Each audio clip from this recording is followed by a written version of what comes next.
자, 봅시다. 지난 시간에도 얘기했는데 우리 이제 2학년 몇 킬로 나가기 때문에 조금 어렵다고 얘기했고 지난주에는 조금 원거 차원에서 자세히 했었죠? 그래서 두 작품밖에 못했죠? 그럼 일찍 끝내주실까요? 너 지금 내가 얘기하는데 매끈프 이 기집애야. 네, 일찍 끝내드릴게요. 10분 일찍 끝내드릴게요. 10분 일찍 시작하니까. 볼게요. 자, 보세요. 오늘 7개. 7개. 아우, 얘 왜 이렇게 춤추기 좋게 삐그덕거리냐? 응? 이제 음악 좀 틀어봐라. 춤 좀 춰야 되겠다. 횡하네. 응? 비가 눈이 오고 막 이래가지고. 아가, 소연아, 너 몰라? 네? 소연이 몰라? 같은 학교인데? 과학학원에서 맞지? 봤어요. 아, 학교에서 못 보고? 학원에서 본 거야? 학교는 한번? 그거? 과학학원 다닐 때. 아, 그랬구나. 어디 다니는데? 어쩐지 어디서 많이 봤는데 누구지 생각했다 갑자기 얼굴이 이렇게 떠올랐어. 진짜? 학원 어디 다녔는데? 그 이상 이상? 쪽 있는 거? 쪽 위에? 너도? 몰라? 선우는 다음에 어디 사나? 저요? 소연이랑 이영랑 다녀요. 뭐래요? 이영랑이에요. 이영랑. 이영랑? 네. 이름 이쁘네. 이영랑? 이쁘네요. 남자? 여자. 아, 여자야. 영랑인데? 남자 이름 같은데? 우진이는? 가 어디서요? 혼자 해? 설마 학원 이름을 모르는 건가? 아직 안 해?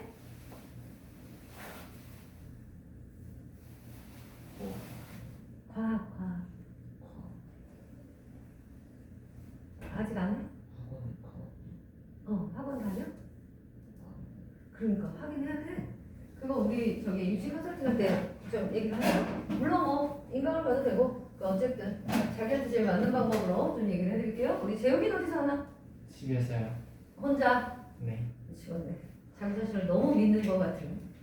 자, 오늘 한번 볼게요. 그래서 우리 지금 이제 다음 주까지 이제 고3 올라가는 애들 먼저 컨설팅을 할 거고요. 그리고 여러분들은 이제 그 다음에 할 거야. 그러니까 1월 첫 주 정도부터 한 명씩 시간을 맞춰서 컨설팅을 할 거예요. 뭐가 좋아야 되냐면 모의고사 성적을 알아야 돼. 자기 모의고사 성적 알아야 되고요. 영어는 그냥 등급으로만 알면 돼요. 영어는 몇 점대다 내가. 요거 모의고사로 알고 있어야 되고 생기부를 띄워줘야 돼요. 국어하고 수학은 몇 월 몇 점이었다를 알아야 돼. 그래야 표점하고 백분위로 구할 수 있으니까.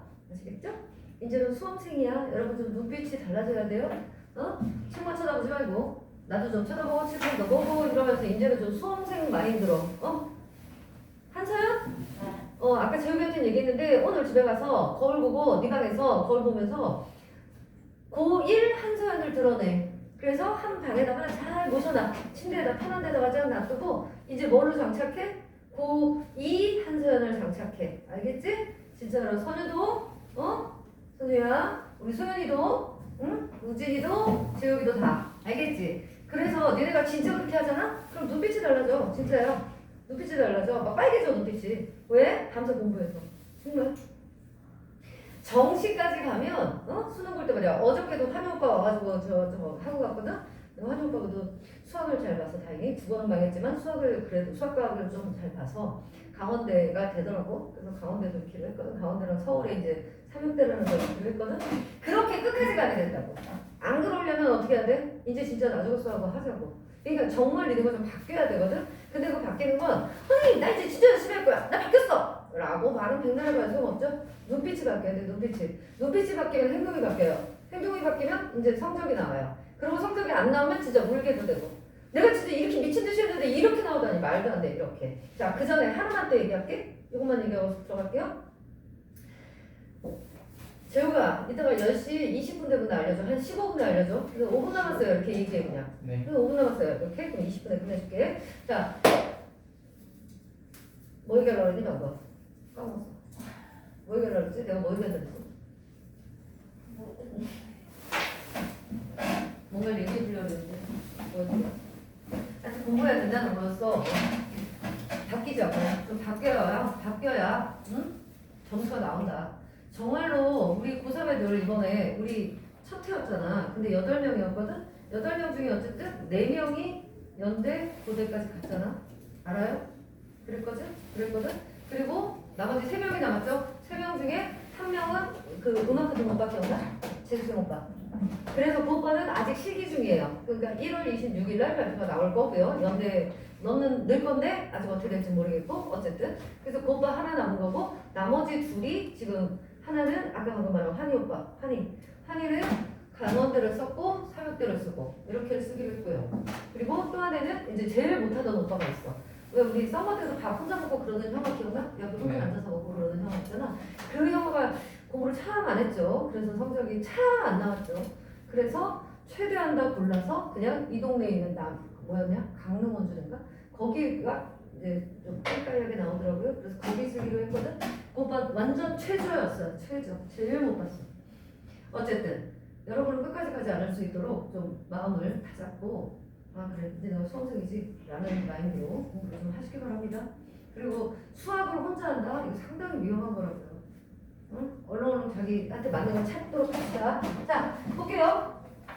오늘은 현대문이지. 지난주에 뭐였어 우리? 고전이었잖아. 이제 한 파트씩 가는 거 알죠?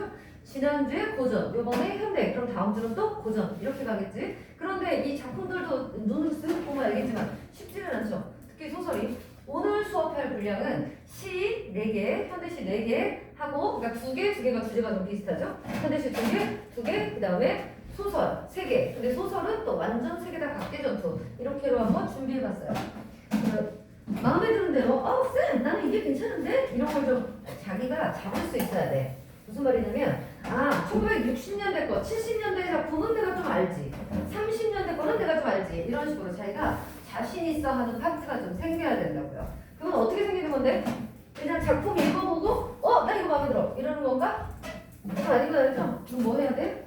풀어봐야죠. 문제를 갖고 풀어봐야지. 그래서 쉬운 문제, 어려운 문제 전부 풀다 보면 내가 이쪽 파트에 조금 강하구나. 비문학도 마찬가지야. 독서도.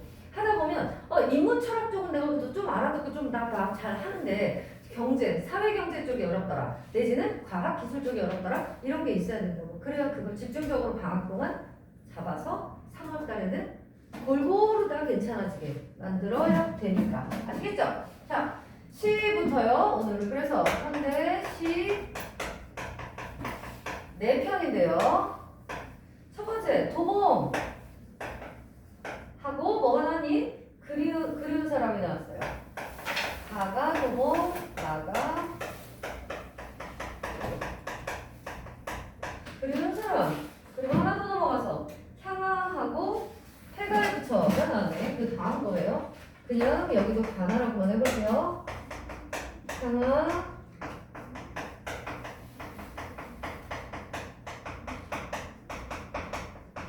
해갈 부처가 나왔는데 자 얘들아 일단 우리 시 볼 때는 뭐 보라 그랬었나?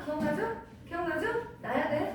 현대시하고 고전시하고는 보는 방법이 같다고 얘기했던 거 기억나?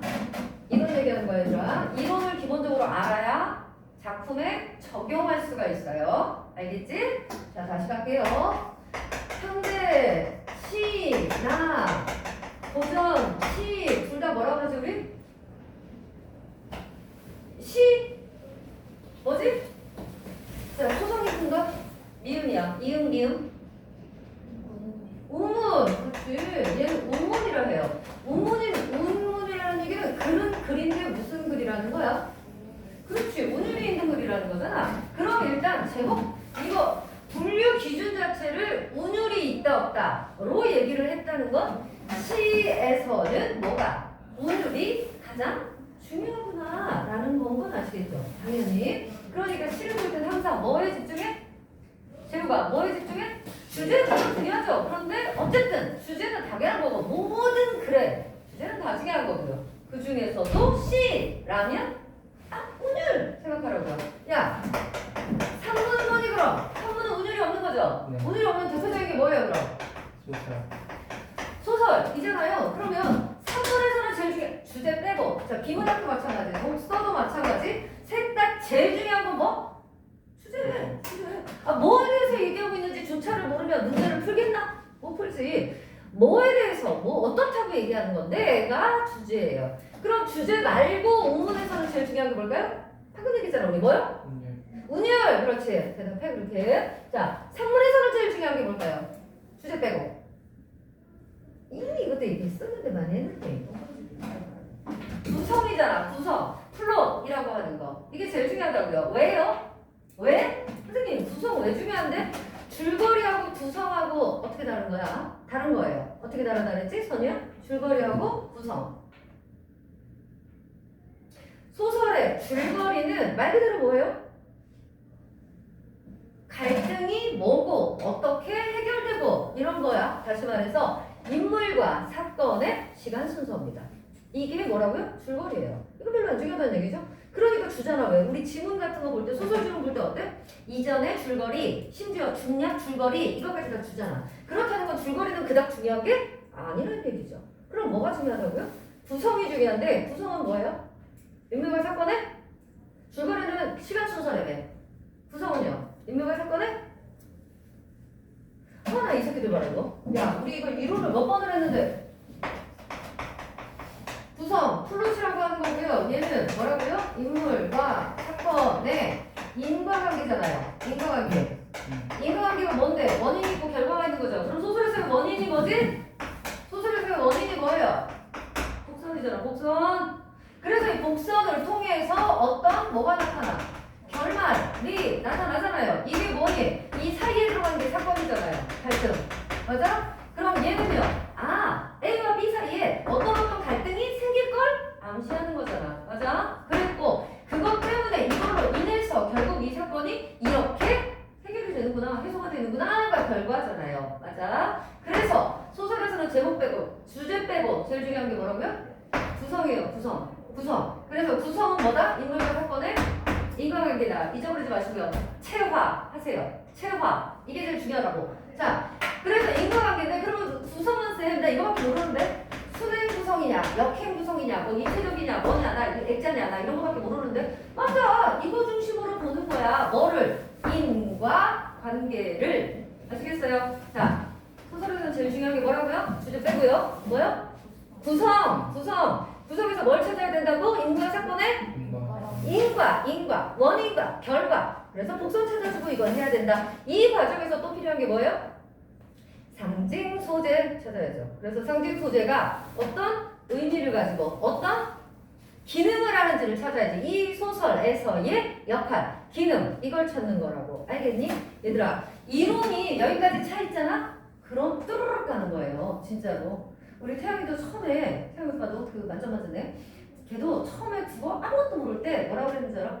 선생님 저는 근데 이 옥문이 뭔지도 몰라요. 운율이 뭔지도 몰라요. 이론 수업만 섰다는 거예요. 그러니까 이제 그때부터는 쭉쭉쭉 받아들일 수 있는 거예요. 이론이 안 되면 그냥 언제나 봐도 시는 시예요. 언제나 봐도 비문학은 비문학이고. 진짜. 이론이 딱 이렇게 체화되잖아? 그럼 시지문을 딱 보면 시로 접근하게 돼요. 읽는 이 태도 자체가 뭐란 얘기인데? 시에서는 우리 뭐 찾아? 야, 시하고 얘들아 소설하고 찾는 게 똑같아? 그냥 읽어? 비문학도 마찬가지. 그냥 읽어? 아니잖아요. 비문학은 뭐부터 해요? 비문학은 뭐부터 해? 방금 했잖아, 니네. 뭐부터 했어? 문단 요약부터 하는 거잖아요. 핵심을 찾고 문단 요약부터 해서 도식화까지 하는 거예요. 그런데 얘네들은요, 시는요, 문단 요약하냐? 이거 연 요약해요? 아니잖아. 뭐 찾죠? 하지만 누구지? 누가 나한테 얘기하고 있는 거야? 얘가 뭐라는 거지? 얘 감정이 뭔데? 아 그래? 어떤 상황인데? 이거 생기면 땡이잖아요. 누가 뭐에 대해서 어떻게 느낀다? 땡이잖아요. 그럼 시는 이거예요. 그러니까 뭘 찾아야 돼? 시라면 지금 우리 도봉 그러면 아 도봉? 산인가? 도봉산? 저기 저 서울에 저기 어디야? 노원구에 아니 뭐지? 도봉구에 있는 거. 그 산인가? 아 그럼 산이구나. 여기서 누가 뭐에 대해서 어떻다고 느끼는 건데?를 찾으면 주제가 뭐가 끝나는 거라고. 그치? 그리고 또 그걸 이 감정을 어떻게 표현했느냐가 바로 뭐예요? 표현상의 특징이잖아. 이걸 예를 들어 뭐 시각, 청각 이런 걸 했다. 그러면 감각적이다. 우리 이렇게 얘기하죠. 막 역동적으로 막 움직임 막 이렇게 얘기한다. 그럼 역동적이다. 이렇게 얘기하죠. 이게 바로 뭐? 표현상의 특징. 아시죠? 그렇게 찾는 거고요. 만약에 소설이에요. 어떤 소설이 있어. 그럼 뭐부터 찾아요? 소설은 제일 중요한 게 뭐라고요? 이거라며. 인물 사건의 인과관계를 찾으라. 왜 이렇게 된 거지? 그래서 결론은 뭔데? 그래서 왜 이렇게 되는데? 이걸 찾는 거라고. 알겠니? 그러려다 보니까 소설에서는 뭐가 필요해요? 뭘 알아야 이걸 할 수 있어? 인물 주인공 누군지? 장난하냐? 중학교 1학년이냐?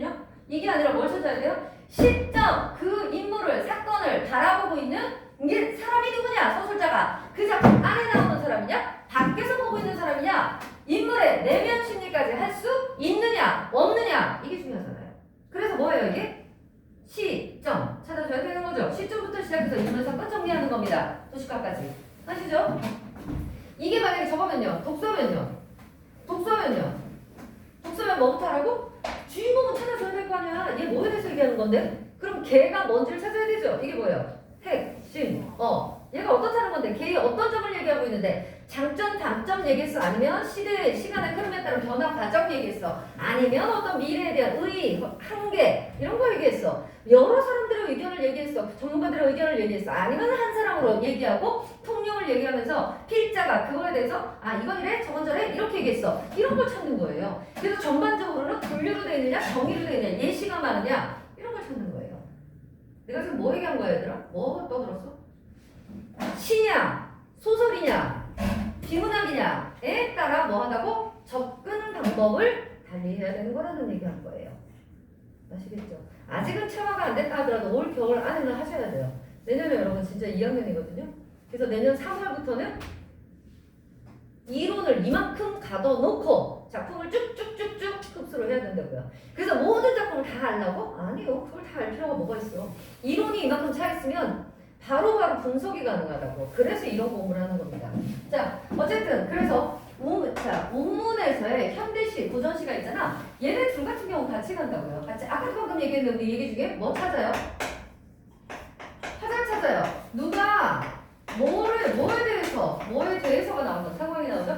뭐에 대해서 어떤 감정을 느낀 건데만 찾아주면 땡이죠. 됐어요? 이게 주제예요. 이걸 찾아야죠. 똑같아. 이걸 찾고 얘를 어떻게를 찾아야죠. 어떻게 그 감정을 드러냈는데 이겁니다. 이 어떻게 해당하는 게 바로 뭐예요? 표현, 방식, 이해요. 여기까지 찾으면 끝이잖아요. 그리고 그 상황에 대해서 이 아이가 가지고 있는 태도는 뭔데까지 하면 시는 끝이에요. 현대시 같은 경우는 얘들아 이런 얘기 어려워. 이거 수업 다 7개 못 가는데. 어쨌든 현대시 같은 경우는 얘들아 뭘로 공부하라고 그랬어? 뭘로 공부하라고? 야, 이 얘기 다 했는데 생각보다 좀 진짜 시대별로 공부하라고 그랬잖아. 시대적 특징 으로 공부하는 거예요. 그래서 1930년대, 40년대, 50년대, 60년대, 70년대, 80년대까지 하면 끝이라고 얘기했었지. 기억나 이제 슬슬? 자, 30년대는 뭐라 그랬어요 얘들아? 민족 문학의 중흥기. 그래서 별거가 다 있었다 그랬잖아요. 가장 많은 문예사조가 있었던 때. 그리고 여러분들이 알고 있는 뭐 시인, 소설가, 뭐 이름이라도 들어본 사람이 있다? 99% 여기라고 얘기했죠. 가장 많은 작품들이 있어서. 그러나 어쨌든 이때는 내용은 주로 뭐였을까요? 30년대니까 일제치하였잖아. 일제치하. 그러니까 이때는 다 뭐에 대해서? 일제치하에 대해서 하고 있으니까 분명히 안 좋은 거겠죠. 뭔가 암담, 우울 이쪽이잖아요. 40년대에도 어때? 40년대, 45년대 반복이 됐지만 반복됐다고 해가지고 막 우리가 막 이렇게 됐어? 아니었죠. 그래서 여전히 남아있는 이쪽으로 보시면 되고요. 이 두 개는. 그리고 50년대는 당연히 뭐 있었죠? 전쟁. 6.25 있잖아, 6.25. 그러니까 이때는 뭐? 전후문화. 그러면 그 민족적 상처인 커다란 그 개인의 힘으로 어쩔 수가 없었잖아. 이런 커다란 장벽 앞에 이 일개 개인들이 어떻게 그 상처를 이겨냈는가, 극복했는가 이런 것들 위주로 나오는 거라고요, 작품이. 그 다음에 60년대는요. 60년대는 이제 어쨌든 서서히 일어납니다. 그러면서도 이때는 뭐가 있었죠? 독재죠. 저 누구예요? 박정희. 독재 정권에 대한 이 독재에 대한 탄압 이런 것들과 그런 와중에서도 또 뭐가 나오죠? 산업화가 나옵니다. 그런데 이 산업화라는 게 얘들아 민중을 중심으로 돌아갔나요? 아니면 위에서부터 뽀르르 댕기 꽂아버렸나요? 위에서 꽂았다 그랬죠. 밑에서부터 일어나는 건 레볼루션이라고 합니다. 이건 필요한 겁니다. 그런데 그렇게 하는 경우는 거의 없죠. 위에서 찍어가지고 내립니다. 이렇게 야 거기 뭐 비켜내네. 이거 무너뜨릴 거야. 철거할 거야. 빵! 이렇게 해버립니다. 이런 걸 독재라고 그러죠. 그래서 그때였기 때문에 우리나라의 산업화는 모든 시인들이 우리 작품들에 나오는 것들을 보면 산업화 좋아요. 뭐 근대화돼서 너무 좋아요. 이런 쪽이에요? 부정적이에요? 아시죠? 다 부정적입니다. 얘네지 그냥 발라버렸다고요. 철거시킨다고 그냥. 그리고 거기다 아파트 짓고 막 이런다고요. 그럼 이 사람은 어디 가요? 말 안 들어? 그럼 막 힘으로도 하고 무력으로도 하고 막 이랬었어요. 그게 1980년대까지도 그렇긴 했거든요. 무튼 그래서 60년대, 70년대는 국제 산업화 이거 위주로 가는 거고요. 80년대는요. 그래도 또 세월이 지나가요. 그래서 이때에는 뭐에 대한 요구? 민주화에 대한 요구 이겁니다. 여기까지 하고 끝이라니까. 현대시는 알겠죠? 현대시는 이렇게 뭘로 봐라? 얘들아 이거 있지? 옛날에 내가 진짜 EBS 할 때도 이거 얘기하면 선생들이 다 받아 적었었어. 애들 가르쳐야 되는 선생들이. 아무튼 자 현대시는 뭐로 정리해라? 시대별로 정리해라. 또 간단하죠? 이렇게로 봐. 선생님 나 이거 몇 년도인지 모르는데 상관없어. 니네가 그거 뭐야 다 외워. 얘들아 모든 작품을 보면 보세요. 첫 장만 살짝 넘겨볼게요. 첫 장 살짝 넘겨서 4번 문제 보세요. 4번 문제에 보니까 뭐래요? 도봉과 그리운 사람은 각각 일제강점기와 80년대에 아무런 짠짠 나왔네요. 아 그때시구나. 그럼 감 잡을 수 있잖아. 그치? 도봉은 뭐라는 얘기야? 아 일제치야? 그럼 뭔가 부정적인 현실 연관이 있겠군. 80년대야? 아 그럼 이때도 독재 이것 때문에 어떤 민주화를 요구했던 그러니까 뭔가 부정적인 현실 이거 둘 다 비슷하겠다. 이런 거 잡을 수 있겠어? 그 다음 한번 볼게요. 7번 보세요. 7번 7번에서도 보니까 뭐라 그래요? 여기는 이제 고향에 대한 얘기만 또 나왔어요. 그러니까 뭐 어디가 어딘지는 잘 모르겠지만 그지? 신동엽, 김관식 전부 다 언제 때 사람? 60년대거든요.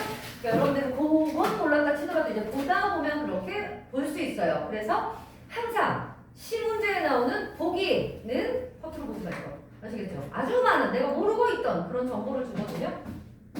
자 그런데 고전시는 뭘로 봐야 돼 그럼? 아 이거 찾는 거 똑같다며. 똑같아. 근데 현대시는 시대별로 보고 얘는요 주제별로 보라 그랬죠. 이것도 기억나나? 자 고전시의 주제별 뭐라 그랬지? 제일 많이 나오는 거 첫째. 그렇지. 연구원 지정, 임금에 대한 땡큐, 충신, 연주지사가 나오고 두 번째는요? 자연친화. 그러던 사람들이 전부 다 기억간단계. 그저 저 관심배들이 득세해가지고 그러니까 이 사람들이 자연친화 하면서 본의 아니게 자연친화 하면서도 임금에 땡큐 이거 하고 있는 거 몇 거 또 사람 얘기 뭐 이거는 뭐 복음을 불과 막론하고 그죠? 그래서 이렇게 세 가지로 나눠서 보면 된다. 얘는 뭐 시대적 특징, 얘는 이거로 보면 됩니다. 근데 소설은요? 소설은 고전 소설이 있고 현대 소설이 있죠. 자, 고전 소설하고 현대 소설은 같이 본다, 다르게 본다? 다르게 본다고 그랬었죠. 오늘은 어쨌든 현대 파트니까 현대만 해볼게요. 현대 소설에서는 뭐라고? 방금도 얘기했네. 시점 찾으셔야 돼요. 그래서 그 시점의 특징까지 알고 있어야 되고 두 번째, 인물, 사건. 당연하다 그랬죠. 구성을 봐야 되니까. 인물, 사건이 뭔데? 여기 나온 게 뭔데? 요거 찾으셔야 되고요. 세 번째, 구성 찾으셔야 돼요. 그런데 이 구성 뭘로 보라 그랬더라? 순행이냐? 역행이냐? 역순행이냐? 입체냐? 이런 거 보라고요. 자, 갑니다. 여기가 과거예요. 저쪽이 이제 미래로 가는 쪽이에요. 자, 스토리가 이렇게 흘러가요. 순행입니다. 그죠? 이거 순행이에요. 근데 여기서 잠깐 뒤로 가서 옛날 얘기를 해요. 이거 뭐예요? 역행입니다. 여기로 갔다가 다시 또 앞으로 나갑니다. 이거 뭐예요? 역순행적 구성입니다. 그런데 계속 갔다가 계속 그래요. 이거 뭐라고요? 뭐라 그런다고? 얘기했지 이것도. 수능에서 꼭 이 말을 하니까 기억해라 라고 얘기했었지. 입체적 구성, 교차적 구성 이런 단어를 쓴다고 얘네가. 그죠? 너 이거 화이트 머스크니? 맞지? 아닌가? 노즈 화이트 머스크 같은 냄새. 옛날에 내가 좋아했던 대학교 때 좋아했던 비싸서 못 샀던 요즘 록시땅에서도 또 나오더라. 화이트 머스크, 노즈 화이트 머스크 나오더라. 어쨌든 그건 딴 얘기고요. 그래서 이렇게 찾아. 그 다음에 네 번째 뭐 찾아요? 근데 얘들아 구성에서 순행 구성일 때는 시험에 그러니까 문제 난다 안 난다? 안 난다고요. 순행일 때 너무 쉽거든요. 그래서 그거 문제 안 주고 주로 순행일 땐 이해 대신 뭐가 나와요? 인물의 심리 나옵니다. 인물의 심리 어떻게 나와요?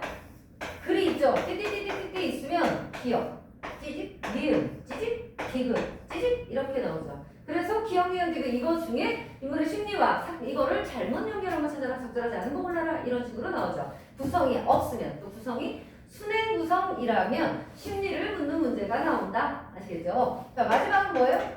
상징 소재 찾는 거. 그래서 상징 소재의 의미와 그 소설에서의 역할 이거 찾아주시면 된다고 그랬고요. 또 요거 이렇게 지문이 나올 때 얘들아 무조건 소설에서 나오는 거 경계니은 해가지고 왜 인물들이 얘기한 거라든가 내지는 내면이라든가 이걸로 사건이나 인물의 심리 찾는 거 많이 본 적 있죠? 그 문제 이런 것도 요즘 많이 나오죠. 또또또또또 하고 이렇게 해서 여기 A 또 해가지고 여기 B A와 B에 대해서 적절한 거 골라라, 적절하지 않은 거 골라라. 요게 작년, 재작년부터 나오는 신유형이에요. 오래된 문제지만 어쨌든 이렇게 묶여 나오는 게. 그래서 항상 보기의 답은 어때?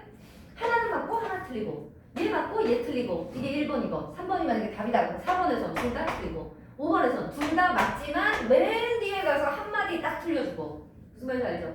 그래서 선지는 반드시 어떻게 해야 된다? 끝까지 읽어야 된다라고 얘기했고, 이런 걸 찾는 거예요. 자, 독서는 지금은 문학 시간이니까 일단 빼고. 그래서 이제 저부터 한번 가볼게. 보세요. 자, 도봉이래요. 제목부터 봐서 제목에서 좀 불안해하죠. 도봉이래. 제목이 뭐라고 해요? 이거? 도봉산이라는 게? 도봉산? 아, 그러면 그냥 산 얘기를 갑자기 하고 있네요. 어떤 느낌입니까? 어떤 느낌입니까? 일단 도봉산이라며. 그럼 어떤 거예요? 장소죠. 장소기도 하면서 자연이기도 하네요. 그럼 여기에서 뭘 얘기를 할지 지금 나 뭐 한 거야? 제목에서 찾을 수 있는 거 찾아본 거예요. 여기는 봐라. 그리운 사람. 얘 주제가 다 나왔네. 그대가 그리운 거네. 그대든 뭐든 거기는 어느 누군가가 그리운 거네. 그죠? 그리운이라는 게 바로 뭐예요? 감정이잖아. 아까 우리 그랬잖아. 누가 어떤 상황에 어떻다고 느끼는데? 라고 했잖아. 그럼 여기 뻔하잖아. 야, 그리운 사람이 내 옆에 있으면 그립겠니? 물론 유시화라는 시인이 뭐라 그랬냐면 나는 당신이 곁에 있어도 그립다 라고 하긴 했어요. 그러나 그건 그 인간 존재의 근원적 고독을 얘기하는 거기 때문에 열외로 하고, 그러니까 그리웠대요. 감정이 직접적으로 나와버렸네. 그래서 이런 거 뭐라 그래? 사자의 감정 직접 제시하고 있다 라고 나옵니다. 그래서 요거랑 똑같은 거 다른 시 중에도 이런 거 찾아라 이렇게 나올 수 있죠. 그럼 우리 뭐 생각나? 생각나는 거 던져봐.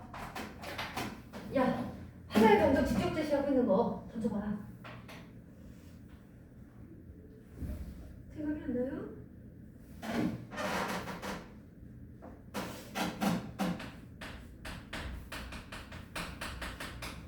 신경님, 농무 에서 보면 뭐라 그러죠? 고달프고 답답하게 사는 게 원통하다. 직접 나오죠. 고달퍼, 답답해. 그래서 나 원통해. 이것까지 다 나와요. 그러니까 그 시가 어려운 시가 아닌 거죠. 다시 말해서 쌤, 그럼 감정을, 화자의 감정이 직접적으로 제시되어 있는 것들은 안 어려워? 당연하지. 다 나와 있잖아. 안 나와 있는 걸 우리가 찾아야 되는 게 문제인 거죠. 그죠? 야, 쉬운 진달래꽃 볼까? 진달래꽃을 봐도 뭐라 그래요? 님이 떠나는 거잖아. 그러니까 는 상황을 지금 이제 이렇게 가정하고 있잖아요. 그래서 나보기가 할게요. 가실 때에는 죽어도 아닌 눈물 흘리오리다. 뭐만 있어요? 눈물 흘리겠다는 얘기잖아. 반어니까. 그치? 거기까지는 알겠죠? 눈물을 흘린다. 눈물을 흘린다. 결국 어떻다는 거야? 어디 갔어? 감정으로 말하면 슬프다 라는 얘기잖아요. 그런데 그 시에는 나 슬프다 있어요? 없어요? 없죠. 그래서 진달래꽃에는 뭐라고 얘기할 수가 없는 거야? 직접 제시라고 얘기할 수가 없는 거예요. 아시겠어요? 이런 것들이 이제 표현상의 특징으로 나오는 겁니다. 알겠죠? 자, 그러니까 얘는 뭔지는 모르겠어. 그렇지만 자연 같기도 하고 장소 뭐 이런 거 같아. 얘는 그립대. 누군가를 그리워하고 있어. 어느 시가 더 쉬울까? 일단은 얘가 더 쉽다는 거 알겠어요? 그럼 들어갑니다. 산새도 날아와 꾸짖지 않고 무짖지 않고 산새가 무짖지 않는데요. 구름도 떠가고는 오지 않는데요. 그럼 산새하고 구름 나쁜 거야 좋은 거야? 부정일까 긍정일까? 상관없는 거죠. 그냥 뭘 나타내죠? 산새나 구름이나 둘 다 뭐란 얘기예요? 화자가 공유할 수 있는, 소통할 수 있는 대상, 이웃 이런 거잖아요. 근데 아무것도 없대요. 그러니까 이 화자 어때 그러면? 옆에 하나 써야죠. 외롭잖아. 외로움이죠. 적막함, 외로움 이런 거잖아요. 이 정도 쉽게 잡으시겠죠? 인적 끊인 곳. 그러네. 인적도 끊어졌겠네. 산새도 없는 거 보니까. 그죠? 홀로 앉은 가을 산의 어스름. 홀로 앉은 가을 산의 어스름. 이 홀로는 산도 되고 누구도 될까? 그렇지. 화자도 되겠지. 어스름이 뭐나 얘들아? 어둑어둑해졌다는 얘기거든요. 그럼 이건 뭔 얘기예요? 시각적이죠. 일단 표현 자체는 시각적. 그럼 감각적인 거 되겠고요. 호이호이 소리 높여. 나는 누구도 없이 불러보나. 누구도 없이에다 밑줄 쳐볼까요? 네모 쳐보든가. 누구도 없이 뭐란 얘기예요? 누구를 그리워하고 있는 거네요. 맞아요? 누구가 누군지는 모르겠어. 사랑하는 애인이 됐든 엄마가 됐든 친구가 됐든 아니면 뭐가 됐든 광복이 됐든 그렇겠죠. 쌤! 갑자기 뜬금없이 광복은 왜 튀어나온 거야? 이거 일지치하시라며요. 그러면 이 사람이 일지치하에서 이 가을산의 어스름한 가을산을 뭐로 형상한 거예요? 화자의 현실 현실. 그렇지. 일제치하인 부정적 현실로 본 거 아닙니까? 아니, 그러니까 그렇게도 해석할 수 있다고요. 그랬을 때 누구도 없이 불러본다에 누구는 뭐가 될까? 광복이나 어떤 화자가 원하는 희망 이런 게 되겠죠. 화자가 바라는 바 이게 되겠죠. 누구도 없이 불러보나 호이 호이 이건 뭐니? 소리죠. 소리. 어이 이런다는 거예요. 청각적 심사. 그래서 시각청각 다 나오니까 이 시는 감각적이다. 괜찮죠. 그리고 정형적이다. 괜찮죠. 왜 정형적이에요? 두 줄 물론 세 줄도 있긴 하지만 두 줄씩으로 똥똥똥똥똥똥 이렇게 연이 나눠져 있죠. 그러니까 정형시다라고 할 수는 없지만 정형성을 갖는다, 정형적이다 이런 말은 맞겠죠. 울림이 뭔데요? 자기가 지금 허이 이렇게 부른 거지. 어이요 뭐 이렇게. 울림은 헛되이 빈 골고를 되돌아올 뿐. 자, 울림도 청각이죠. 헛되이 빈 골짜기를 빈 골짜기에 누가 있는데 자기가 있는 거잖아요. 화자의 외로움, 쓸쓸함 이런 것 좀 되겠니? 고독감 이런 것 좀 잡을 수 있겠니? 산근을 길게 느리며 붉은 해는 넘어가고. 자, 붉은 해 이것도 물론 시각적인 거 나오는데 시간의 흐름이죠. 어쨌다는 얘기인데요. 써세지잖아. 그죠? 뭐요? 해질 무렵 이때는 얘기잖아요. 붉은 해는 넘어가고 황혼과 함께 이어 별과 밤은 오리니. 자, 별은 동그라미 하고 밤은 세모하셔야죠. 별은 뭔데요? 희망이잖아요. 그럼 뭘까? 광복이든 사랑하는 누구가 오는 거든 이런 거겠죠. 별은 긍정, 밤은요. 근데 밤은 여전히 화자의 고독감, 쓸쓸함, 외로움이 계속될 거라는 거잖아요. 그런 화자의 현실이겠네요. 밤은. 그래서 생은 오직 갈수록 쓸쓸하고. 그렇죠. 인생이 그렇다고 그러잖아요. 근원적 고독이죠. 인생은 갈수록 쓸쓸하고. 자, 쓸쓸하고에다 밑줄 치면 살짝쿵의 보편적 정서지만 쓸쓸함 나왔고요. 사랑은 한가 괴로울 뿐. 자, 이 사람 뭐 때문에 괴로워하고 혼자 지금 사나 이러고 있는 거예요? 사랑 때문이었네? 사랑을 잃었나 보네. 그죠? 그러면 이 사랑 자체가 뭐가 될까요? 항복이 될 수도 있다니까. 조국이 될 수도 있고 진짜 사랑하는 어떤 사람이 될 수도 있고. 그쵸? 사랑을 잃어서 괴롭습니다. 그대 위하여 나는 이제도 이 긴 밤과 슬픔을 갖거니와. 자, 그대 위하여 그랬어요? 그러면 여기서의 그대 위하여의 그대 제일 중요한 단어인데 그대 위하여 내가 뭐 한다고요? 슬픔과 긴 밤을 갖는데요. 슬픔, 긴 밤. 얘들아, 슬픔을 다른 말로 하면 고독감, 쓸쓸함. 긴 밤, 역시 고독, 쓸쓸함. 사랑을 잃었기 때문에 뭐라 그랬어? 괴롭다 그랬어. 맞아? 이런 것들을 전부 다 근데 얘가 뭐 할 수 있대요? 갖고 있대요. 뭐 때문에? 이걸 내가 이렇게 슬프고 긴 밤을 가지고 있는 이유가 뭐 때문이라고? 그대 위하여래요. 그렇다는 얘기는 그대가 화자에게 어떤 존재라는 거예요. 화자는 지금 슬퍼요. 슬프고 고독해요. 긴 밤을 가지고 있거든. 그런데 그대가 나에게, 화자에게 뭐가 되고 있는 거예요? 위로와 위안이 되는 거잖아요. 그래서 내가 가지고 있다는 거잖아. 그대 위하여 내가 이걸 가지고 있다? 한마디로 그대가 이걸 이렇게 바꿔볼게. 쉬운 말로 좀 바꿔볼까요? 얘를 희망이라고 해볼게요. 뭐 광복에 대한 어떤 희망, 바람 이런 거라고 해봐요. 얘는 뭐예요 그러면? 일제일 거 아니야. 일제일 거 아니야. 한마디로 그대 때문에, 그러니까 희망을 가지고 있기 때문에 내가 이 시기를 견딜 수 있다 이런 얘기잖아요. 이게 여기가 주제의 핵입니다. 일제라는 부정적인 현실에서도 그대는 희망이나 바람이라고 그랬어? 희망이나 바람을 가지고 있는 것이 그 현실을 견뎌낼 힘이 된다 이런 의미라고요. 이 밤을 그대는 나도 모르는 어느 마을에서 쉬고 있는가. 그쵸? 그러겠죠. 쉬고 있느냐 그대가 라는 얘기는 그대가 언젠가 어딘가에 반드시 살아있다는 걸 믿고 있는 거죠. 그게 바로 뭐예요? 미래의 희망은 올 것이다 라고 믿고 있는 거죠. 그렇게 확대 해석할 수도 있습니다. 그러나 보이는 대로만 보자면 주제는 그래서 뭐예요? 주제는 인생의 고독감과 쓸쓸함, 사랑의 괴로움 이런 거 했죠? 넘어갑니다. 자, 그리운 그 사람. 이거 뭐 제목이 그리운 게 가봐요. 오늘도 해에다 서울대로 그리운 그 사람 보이지 않네. 하루 종일 기다렸다는 얘기 아니요? 근데 안 오네. 그 사람 동그라미 해볼까요? 이게 바로 뭐예요? 진짜로 사람일 수도 있고 이 사람이 바라는 또 다른 희망. 아까 말했죠. 얘는 70년대라고 80년대라고. 그럼 민주화 이걸 수도 있고요. 어쨌든 그 사람을 기다렸어요. 언제부턴가 우리 가슴속 깊이 이거 봐라. 우리가 나왔네 얘들아. 얘들아, 시에서 화자는 나, 우리 없어요. 없는 건 누구예요? 나예요. 나가 나오거나 안 나오는 나가 있고요. 나머지 우리. 제3자는 없어요? 없어요. 소설로 말하면 뭐가 없다는 얘기예요? 3인칭이 없다는 얘기예요. 시는. 그런데 우리라고 나올 땐 진짜로 소연이라고 나오면 우리? 둘? 소연이라고 나오면 둘? 이렇게 말할까? 아니요. 시에서 우리는 언제나 민족 공동체를 얘기합니다. 민족 공동체. 다시 말해서 이 사람이 찾고 있는 그 사람이라는 게 바로 뭐란 얘기야? 이 화자만 찾고 있는 게 아니라 우리 민족 모두가 찾고 있는 무언가, 기다리고 있는 그리워하는 무언가라는 얘기입니다. 아시겠죠? 언젠가부터 짜자잔 우리 가슴속 깊이 뜨거운 눈물로 숨은 그 사람, 그러니까 뜨거운 눈물로 숨은 그 사람 오늘도 보이질 않네. 민주한 거 맞죠? 모낸 논 가득 개구리들이 울어 이것도 청각심상 나오네. 그럼 얘도 좀 감각적이다 볼 수 있겠네. 저기 저 산만 어둡게 일어나 돌아앉아 어깨를 들먹이며 울고 산이 어깨를 들먹이며 울어? 뭐 의인법, 화류법 이런 거죠. 그런데 산이 그러면 나타나는 건 뭘까요? 조국이겠죠. 우리나라겠죠.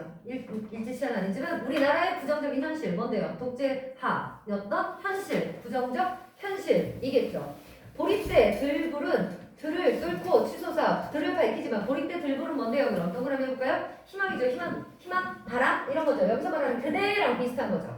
그래서 여기서는 또 이 시에서는 그 사람을 오게 하려는 희망 이런 게 되는 거죠. 들을 뚫고 치솟아 들을 밝혀요. 얘는 그러나 그 들도 뭐라고 볼 수 있어? 산하고 똑같죠. 우리 조국으로 볼 수 있죠. 그 불길 속에서도 불길은 희망이나 이런 거라고 했잖아. 근데 그 속에서도 그 사람이 안 보여요.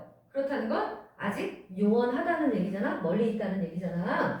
언젠가는 감탄, 경탄법까지 쓰고요. 반복됐죠. 언젠가는 이 칙칙한 어둠을 찢으며 칙칙한 어둠 이것도 시각적이죠. 그럼 감각적인 건 물론이고요. 칙칙한 어둠 세모하시면 한마디로 뭡니까?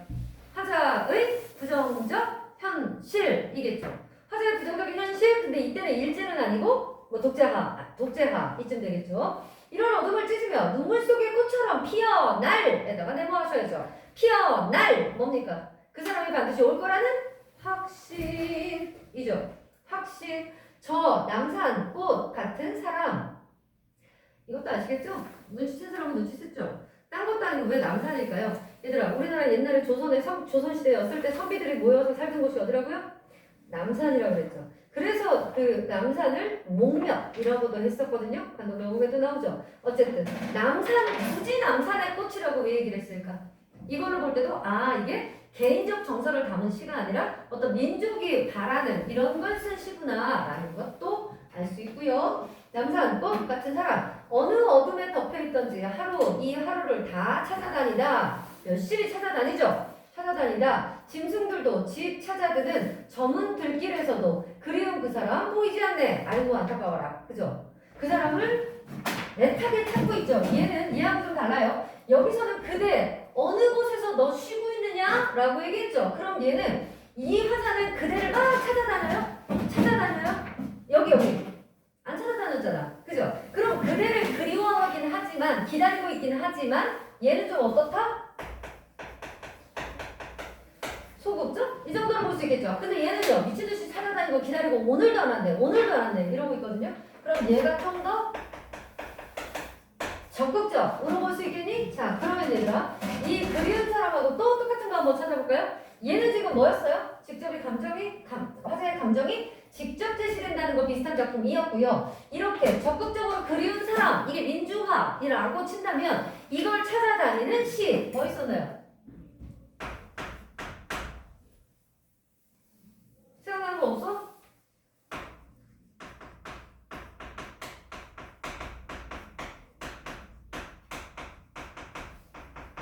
황규 너를 기다리며 아시죠? 네가 오기로 한 곳에 내가 먼저 가서 기다리고 있죠. 문이 열려면 너였다가 문이 닫힌다. 기억나세요? 오지 않는 너를 기다리며 나는 어느덧 너에게로 가고 있다. 중간에서 어디서는 만나겠지. 이런 시잖아요. 얘도 뭡니까? 민주화에 대한 거죠. 그래서 이렇게 얘들아 시나 소설이나 내가 하나를 배웠잖아? 그러면 내가 기존에 알고 있던 시랑 주제 비슷한 거 이거 표현색의 특징 비슷한 거 이거 최소한 한 작품 이상씩 봐야 돼요. 그래야 이게 느리게 돼요. 그리고 수능 볼 때 쫄려요. 당연히 쫄려요. 중요한 시험이니까. 우리 진짜 덜덜덜덜덜 이렇게 떠는 애도 있어 얘들아. 자기 이름도 제대로 못 쓰는 애도 있어. 떨리는 게 너무 심해서. 진짜예요. 그렇거든요. 이럴 때도 작품 딱 보면 아 뭐 이게 생각이 나요. 그런 연습 꼭 하셔야 돼요. 아시겠죠? 주제가 비슷하든 표현성의 특징이 비슷하든 뭐가 비슷하든 어쨌든 비슷한 걸 또 머릿속에 떠올리라고. 아시겠죠? 지금은 뭐 하냐고요? 옆에다 써야 돼요. 내가 지금 이렇게 써주는 것처럼 여러분도 아 이거 이런 식으로. 그러면서 내가 생각하기 맞는지 틀린지 잘 모르겠다. 이럴 땐 나한테 그때 물어봐야지. 선생님 이 시에서 그러면 이 소설에서 주제가에서 이런 거랑 비슷한 거예요? 이렇게 물어보면 내가 응? 아니? 금방금방 얘기해 주잖아. 그렇게 연습을 하셔야 된다고요? 자 그래서 얘도 그 사람을 그리워하고 있는 시였어요. 문제 봐볼게요. 가와나의 공통점 적절한 거 찾으래요. 공통점 1번 자연물과 인간의 속성을 대비시켰니? 자연물 인간의 속성 대비 어디냐? 아무데도 없죠. 둘 다 땡이죠. 2번 공간의 이동 있었니? 둘 다 공간 이동 없지요. 얘는 그냥 그 산에 있는 거 같고 얘는 지금 자기네 집에 있는 거 같죠? 그러니 얘들아 공간 이동 없죠? 3번 의문의 방식을 활용했다. 뭐만? 가만 가의 맨 끝에 딕을 보세요. 어느 마을에서 쉬느냐? 라고 의문의 방식을 썼네요. 의문의 방식을 사용해서 현실 극복 의지? 얘 지금 극복하겠다는 의지가 보이니? 안 보이죠? 알겠어? 거기 의문의 방식 밑줄 치고 가 3번에 현실 극복 의지 밑줄 치고 X 이런 식으로 해놓는 거야. 4번 감각적 이미지를 활용했다. 그쵸? 가나 둘 다 활용했죠? 현실에 대한 화자의 인식을 드러냈다. 맞죠? 현실이 뭔데요? 부정적. 그래서 저기서도 뭐라 그래? 어스름, 호이호이, 울림 이런 것들이죠. 나에서는요 칙칙한, 뭐 깨구리, 울음 이런 것들이죠. 답이죠. 그래서 4번이 5번 음성성지만 활용했다. 어디만? 가만, 호이호이 이런 거 나왔죠. 대상이 지닌 역동적 이미지니 뭐래? 무슨 역동성이 어디 있니 이게 지금? 거기 누구 캐세요? 이거 한 건데, 그지? 역동적. 그다음 밑줄 치고 X 2번. 기억 미음 잘못된 거 찾으래요. 기억은요 홀로 앉은 다음 산의 어스름. 화자가 외로움을 느끼고 있는 시간적, 공간적 배경 맞습니까? 맞으면 끄덕끄덕 하. 니은 자 울림은 헛되이 빈 골짜기를 되돌아온답니다. 공간에서 느껴지는 적막함과 공허함. 그렇지. 디귿 이 밤을 그대는 나도 모르는 어느 마을에서 쉬고 있는가? 특정 대상에 대한 화자의 간절한 그리움. 그립지? 리을 저기 저 산만이 일어나서 어깨 들먹이며 운다. 의인법 맞지? 화자의 인식이 전환되고 있다. 그랬어? 그 사람 찾았어? 어느 뭐 인식이 전환돼? 아닌 거 알겠니? 거기가 틀렸죠? 인식이 전환 이게 틀렸죠? 답이고요. 5번 저문들길에서 그리운 그 사람 보이지 않네. 시간적 배경을 통해 화자가 느끼고 있는 그리움을 강조하고 있지요? 넘어갔어. 자, 3. 그대와 그 사람에 대한 설명으로 적절한 거. 얘는 쭉쭉쭉 가볼게요. 1번. 그대는 화자가 느끼는 슬픔을 촉발하고 있어요? 그대 때문에 슬픈 거니 얘 지금? 아니죠. 틀렸죠. 슬픔 촉발 틀렸죠. 그럼 바로 2번으로 갑니다. 그대는 화자가 연민의 정서를 느껴요? 불쌍하게 생각해? 그대를? 아닌데. 3번. 그대는 화자가 그 소재를 알지 못하죠. 그러잖아. 어디에서 쉬고 있느냐? 이러잖아요. 소재 모르죠? 맞죠? 그 다음 그 사람은 뒤에 거 나시 화자가 그 소재를 알고 있지만 만날 수 없다? 알고 있다고요? 뭘 알고 있어? 계속 기다렸는데 안 오잖아요. 어디서 있는지 모르잖아요. 둘 다 소재를 모릅니다. 맞니? 그럼 얘는 뒤에 때문에 틀렸죠? 4번. 그대는 화자가 적극적인 노력을 통해 찾고자 하는 대상이에요? 소극적이라며. 그 사람은 화자가 적극적으로 하죠. 얘는 바뀌었죠. 뒤에가. 수동적, 적극적. 이게 바뀌었죠? 5번. 그대는 화자가 부정적인 상황을 견딜 수 있도록 해준다. 그런 위로의 대상이 되는 존재. 맞지요? 그리고 그 사람은 화자를 부정적인 상황에서 벗어날 수 있게 해주는 대상이다. 그쵸? 그래서 기다리고 있는 거잖아요. 맞니? 그럼 답은 5번이겠죠. 4번. 자, 보기 볼게요. 동문가 김영을 그리는 사람은 80년대 암울한 시대현실 일제강점기와 80년대에 여기에서 느끼는 자 얘들아 이거 밑줄 칠 거 보세요. 두 번째 줄 봐. 보기에 두 번째 줄 밑줄 치세요. 암울한 시대 현실 밑줄 쳐야 돼요 우진아 이거. 왜냐면 보기를 제대로 니네가 보기에서 뭘 뽑아내야 되는지를 몰라서 틀리는 문제 상당히 많거든. 여기서의 포인트는 그거예요. 일제고 뭐를 떠나서 암울한 시대 현실 우리 계속 부정적인 현실이라고 말했던 그겁니다. 이거 밑줄 쳤죠? 그 밑에 그 밑에 줄 세 번째 줄 밑줄 작가가 느끼는 괴로움과 안타까움입니다. 이걸 이렇게 저렇게 형성화했다는 거야. 그러니까 자, 두 개 밑줄 쳤어. 암담한 시대 현실에 작가가 느끼는 괴로움과 안타까움입니다. 입니다. 됐어요? 당연히 두 개는 다르게 나타날 수 있죠. 자, 내려갑니다. 문제 봅니다. 1번. 가의 산세 그룹은 아무도 안 온다 그랬잖아. 떠가서 오지 않는다. 자, 일제강점기의 암울한 현실 속에서 화자가 느끼는 고독감을 형성하는 것 같아. 어때요? 맞죠? 끄떡끄떡 할게. 니은. 아니, 2번. 나의 꽃처럼 낭산꽃 같은는 1980년대의 암울한 시대 현실을 종식 끝낼 대상을 형상화한 비유적 표현인 것 같아. 어때요? 그 사람이잖아요, 이게. 그 사람. 민주잖아요. 맞지? 3번. 가의 이방과 나의 칙칙한 어둠은 두 작품의 화자가 마주하고 있는 암담한 시대 현실이죠. 맞죠? 4번. 오직 한가에는 화자의 부정적인 인식이 나타나 있고 나의 언젠가에는 뭐가 희망을 잃지 않고 반드시 올 거야 라는 확신 이런 거라 그랬죠. 5번. 가의 호이호이는 현실에서 도피하려는 화자의 뭐라는 거니? 호이호이가 현실을 도피하려고 그러는 거예요? 뭐 하는 거예요? 자신의 나 혼자밖에 없잖아. 고독감을 심화시키는 거잖아. 들어갑니다. 자, 향아 볼게요. 제목이 향아예요. 얘는 향이가 누굴까요? 얘들아 되게 이름 순수해 보이지 않니? 시골마을 옛날 진짜 시골마을에 가면 김향 그러면 몇 명은 나올 것 같지 않아요? 아니네. 좀 즐기려 얘들아. 즐겨야 나도. 자, 그런 얘기예요. 향이는 진짜 사람을 얘기하는 게 아니라 일단 제목이 향인 거 보니까 뭐가 나타난다고? 향아? 이름에서 어때? 서윤이, 선유, 소윤이, 우찬이란다. 우진이, 재욱이 이름 예쁘잖아요. 좀 옛날 이름 같잖아요. 그치? 그래서 뭘 뜻해요? 순수함 이런 겁니다. 순수함 찾고자 하는 어떤 순수한 이상세계 이런 게 됩니다. 얘 자체는 자 팩을 붙여 얘는 한번 볼까요? 여기서 볼게요. 다시 순수함 이상세계 얘는 뭐도 돼? 고향의 의미도 됩니다. 쌤 고향은 왜 되는 거야? 어머니가 고향 이런 거 아니야? 왜냐면 말이죠 일제치하거든요. 일제치하 때니까 언제로? 여기서 말하는 고향 향이가 있던 그때면 뭐겠어요? 일제치하 이전으로를 얘기하는 겁니다. 그걸 추억하는 거고요. 폐가에 붙여. 야 폐가야 폐가. 폐가가 뭐야? 집이 다 이제 사람 안 살고 다 이렇게 막 귀신 나오게 생긴 이런 거잖아요. 폐가에 붙여. 네요. 붙여. 이게 무슨 말이에요? 폐가를 보며 느낌, 감정 이런 정도예요. 이거에 대해서 내가 이런 글을 쓴다 이런 식의 얘기죠. 그러면 폐가 야 집이 아무도 안 살고 폐가가 됐다? 뭐 그런 얘기를 뭐하러 하겠어? 언제 때 얘기일까요? 당연히 산업화든 일제든 똑같잖아요. 그걸로 인해서 일제로 보자면 뭐가 될까요? 내가 모른다고 치고요. 일제로 보자면 뭐가 될까요? 일제 때문에 농민들이 못 살게 된 거를 뜻하는 거겠죠. 또 산업화로 본다면 산업화는 뭐니 다른 말로 하면 도시화잖아요. 그런 만큼 농촌은 어떻게 됐어? 완전 이렇게 됐잖아. 우리 삼포 가는 길 기억나? 거기에서도 어때요? 산업화 때문에 그냥 다 떨어치고 고향에 가려고 그랬던 주인공이 어떻게 됐어요? 거기서 기차역에서 만난 노인네가 뭐라 그래요?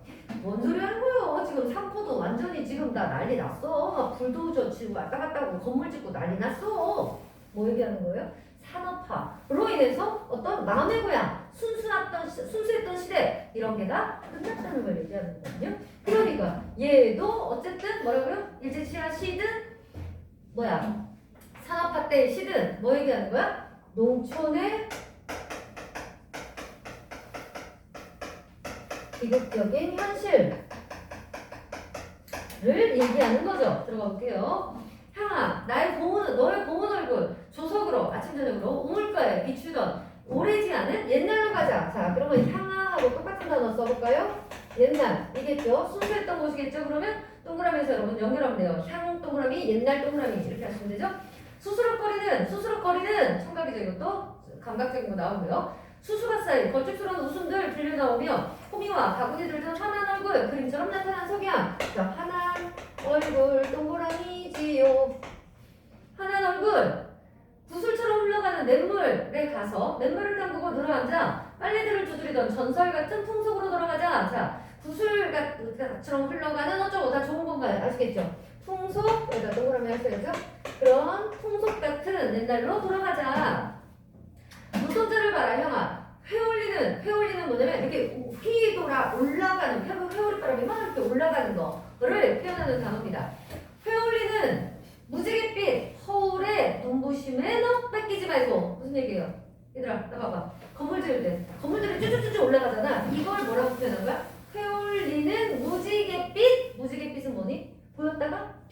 거잖아요. 신기루 같은 거잖아요. 그러니까 그게 의미가 있다는 거 없다는 거야. 없다는 거죠. 뭔데? 산업화가. 건물 이런 건 다 산업화니까.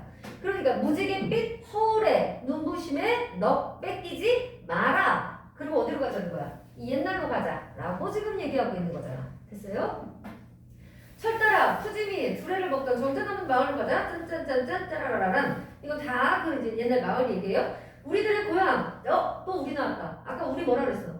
나가 아니라 민족 공동체. 그럼 우리 민족 전체가 그걸 원하는 거군요. 그렇죠.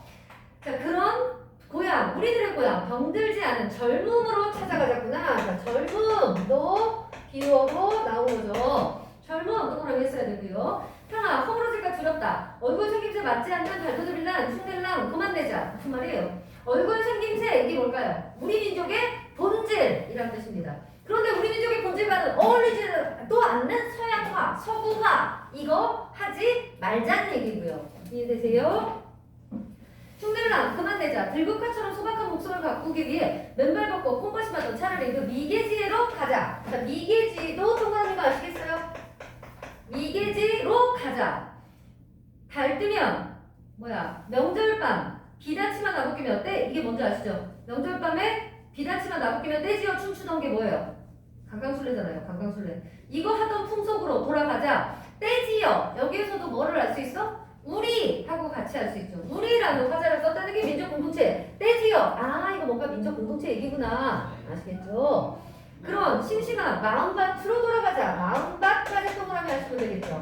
이게 다 뭐예요? 화자가 지향하는 것이죠. 그럼 화자가 가지 말자고 한 거는 뭐였죠?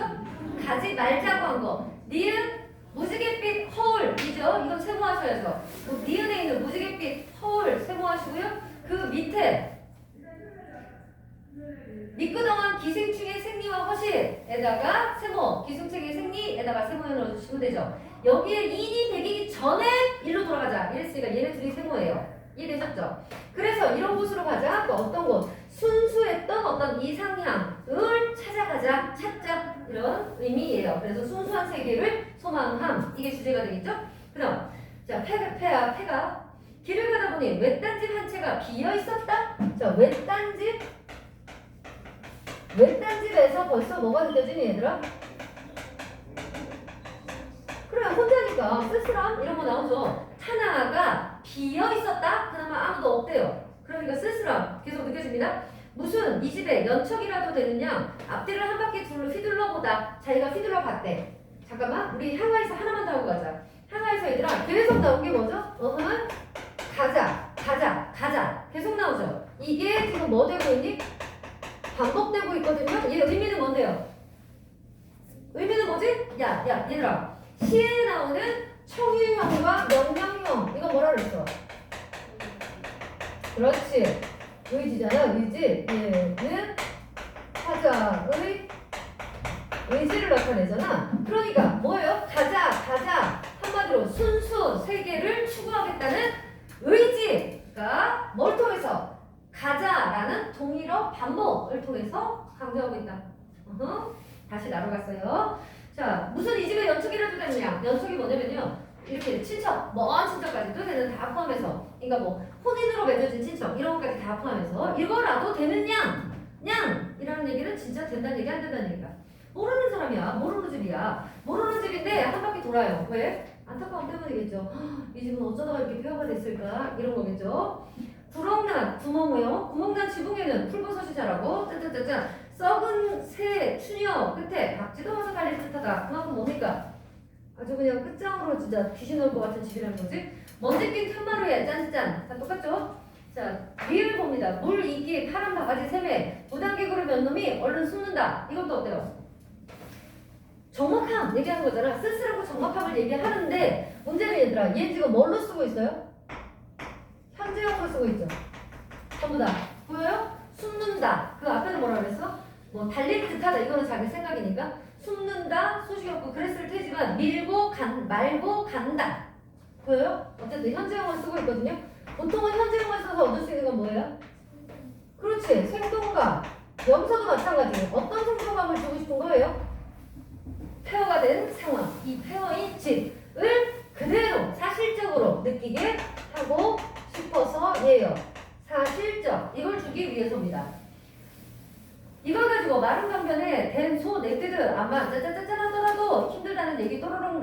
그래요. 장독대 옆에 씨 떨어져 자라난 맨드러미 봉숭아도 피었는데 그 참새 한 마리 뽀로로 날아들어 심심파적이 뭔지 알아요? 심심풀이.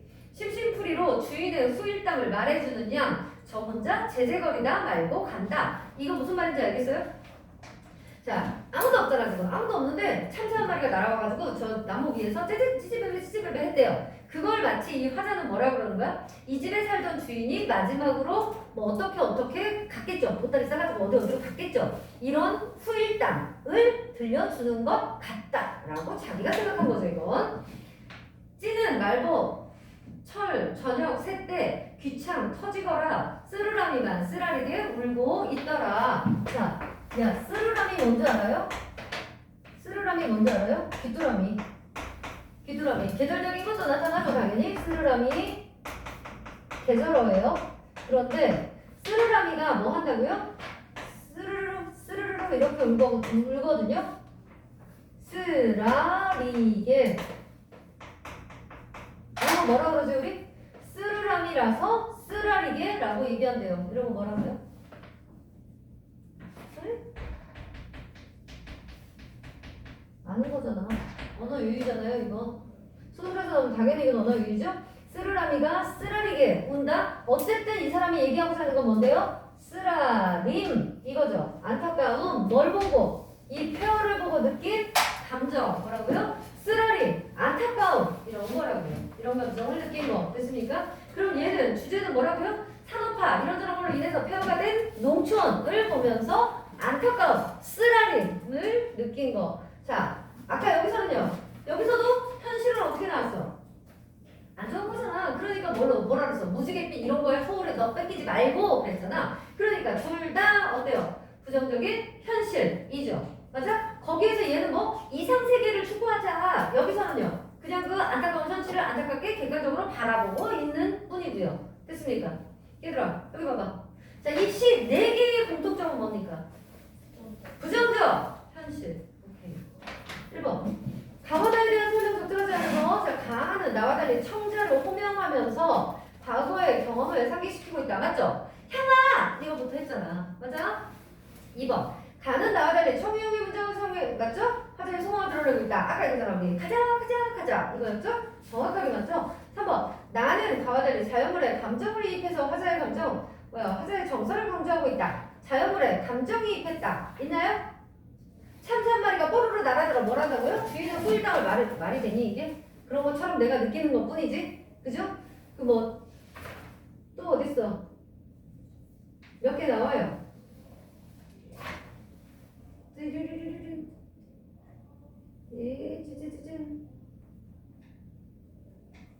그랬을 테지만 저도 찌릿해 대충 하면 그래 일단 뭐 그걸로 밥이 되고요. 참새로. 그 다음 4번 가와다는 청각적 심상 그죠? 둘 다 나왔죠? 대상을 생생하게 표현했다. 괜찮고요. 5번 가와다는 특정한 식구를 반복해서 대상이 지닌 가치를 강조했다. 가는 반복했죠? 가자 이거 돌아가자 했죠? 그래서 그 옛날이 뭐 했다고? 순수했다라는 거 그런 가치 강조했지요. 그런데 나는 반복 없죠? 그래서 답은 5번. 자 6번은요. 기억부터 보면 기억 향아 너의 고운 얼굴 조석으로 물가에 비치던 그 옛날로 가자. 시간의 변화에 따라 화자의 태도가 변했어요? 안 되죠? 변화에다 비치기로 X 하면 되죠? 니은 그거요. 무지개편 서울에 눈부심에 뺏기지 말고 너 뺏기지 말고 예. 상승적 이미지 맞죠? 피올리는 이게 상승입니다. 이걸 통해 믿음이 실현될 거라는 기대감 뭐라는 거니? 이거 틀린 거 아시겠죠? 디귿은 디귿 무슨 일? 이 집에 연척이라도 되는 양? 이 집 한 바퀴 돌았다. 비유적 표현을 통해서 집과 화자가 인연이 오래됐지. 모르는 거야. 4번 물이 낀 퍼런 바가지 샘에 무단객으로 몇 놈이 얼른 숨는다. 현재형 진술 맞죠? 이걸 통해서 계절이 변화했니? 아닌 거 알겠죠? 5번 찌는 말복 여기요. 계절적 이미지 그죠? 쓰르라미가 가을 그러니까 늦 여름 초가을에 오는 애니까 계절적 이미지를 배경으로 집을 보며 화자가 느낀 정서 그쵸? 뭔데요? 쓰다고 쓰라리다고 됐니? 7번 자 7번 보기에서는요 세 번째 줄 보세요. 가에서 고향은 여기 밑줄 주세요. 기억 속에 존재하는 아름다운 세계에다 밑줄 쳤니? 그래서 어떤 순수한 줄 이거고요. 그 다음 그 두 줄 더 내려와서 가의 고향은 찾았니? 위해 되찾아야 할 세계. 이쪽 쳐보세요. 가의 고향은 딱 중간에 있어요. 현실의 아픔을 극복하기 위해 되찾아야 할 세계. 그래서 순수한 공간이 된 거고요. 나는요. 나 세모 해보세요. 나의 세모하고 그 밑에 황폐해진 공간. 황폐에다가 세모 해보세요. 이런 공간. 그래서 맨 마지막에 나의 고향은 어떻게? 현실의 아픔을 뭐하게? 사실적으로 나타냈다. 사실적에다가 세모 하나 해보시고요. 그럼 끝난 거죠.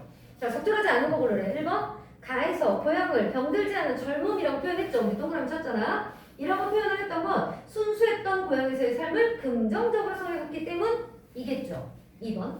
떼지어 춤추는 돌아가야 할 풍속이라고 얘기한 건 공동체적 의식을 지니고 살아가는 사람들의 이상적으로 인식한 결과다. 맞죠? 공동체로 사는 사람들. 그때의 삶을 아름답게 생각한 거라고요.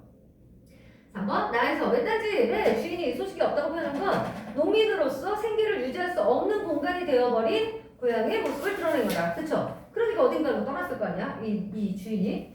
4번. 가에서 환한 얼굴은 자연 속에서 즐거운 삶을 사는 고향 사람들로 볼 수 있겠죠. 살았던 그 사람들. 나에서 참새 한 마리. 그 참새 알죠? 뽀로로 왜 뭐 어쩌고 저쩌고. 절망스러운 삶을 살아가는 고향 사람들을 형성한 거예요. 얘는 단지 뭡니까? 그냥 텅 비어있는 폐가를 강조한 거잖아요. 그래서 참새가 또또또또또 떠들었다. 그 정도 얘기였잖아. 5번. 답은 그래도 4번이고요. 내 우물가, 구슬이 흘러가는 모습으로 표현하는 건 뭐야? 그 고향이 아름다웠다는 걸 얘기하는 거고요. 나에서 지붕을 풀버섯이 자라는 걸로 표현한 건 뭡니까? 황폐해진 고향의 모습을 당연히 나타낸 거죠. 그 다음 호소. 아까 몇 분이니? 지금 56분이요. 56분? 아직 시간 좀 놀라네. 내가 너 빨리 했니? 그래. 이제 20분이면 놀라죠. 세 작품은 껌이죠. 10개도 할 수 있어요. 알죠? 빨리. 후소, 교세, 겨울러들이.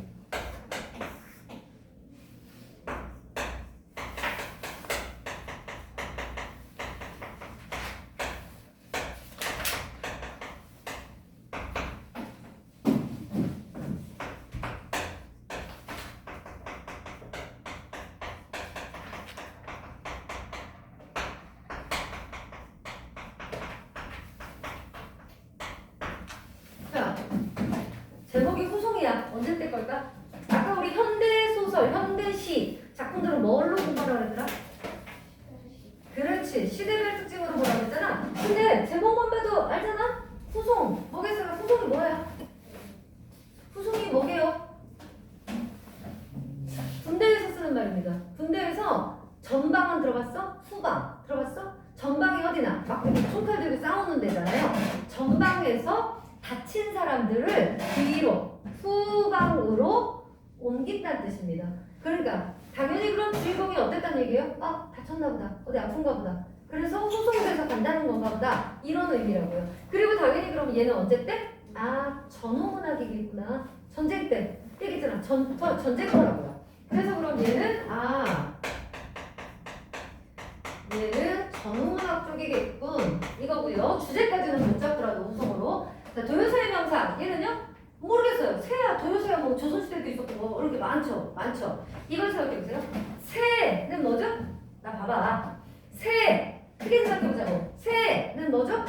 자연물이잖아요. 문학적 상상. 자연물이잖아요. 그런데 그런 자연물에 대해서 우리가 언제부터 관심을 가졌을까요? 옛날 조선시대 때? 그랬을까요? 아니면 뭐 그 1930년대, 40년대 일제시험 우리도 먹고 살기 힘든데 언제 새 생각하고 뭐 생각하고 그러겠어요? 그죠?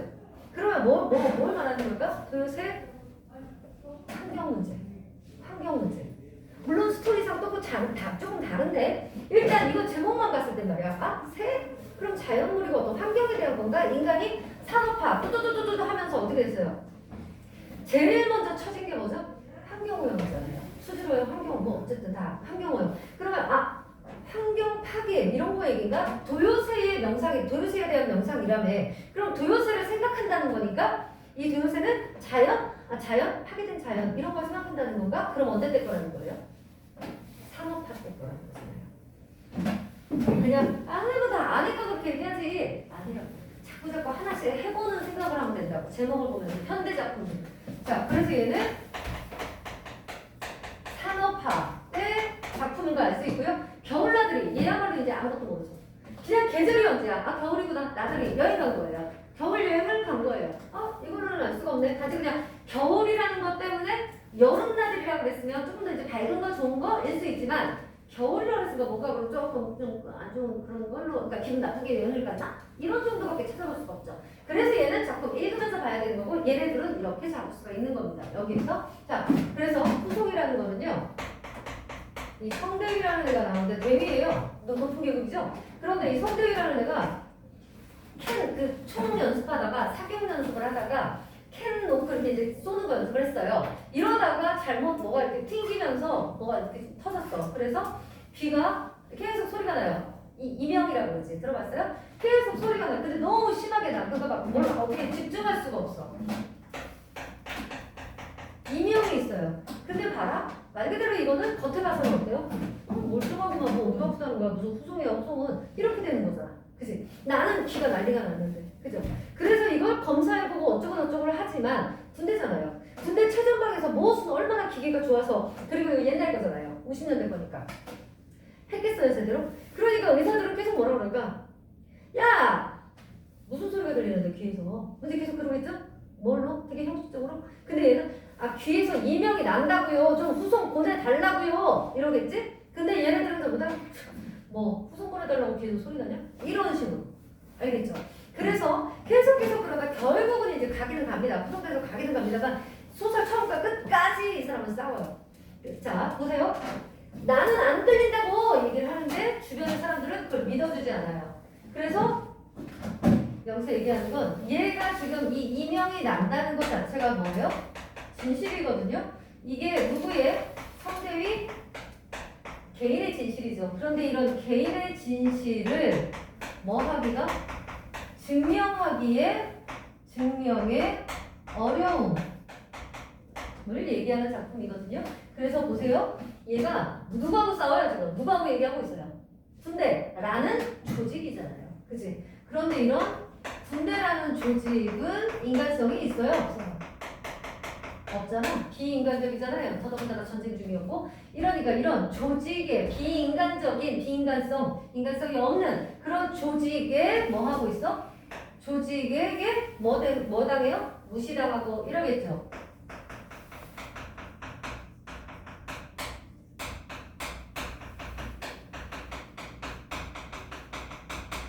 이런 얘기예요. 계속 이 얘기예요. 그러다 보니까 얘가 봐봐. 이명이 나서 제발 좀 나 좀 보내달라.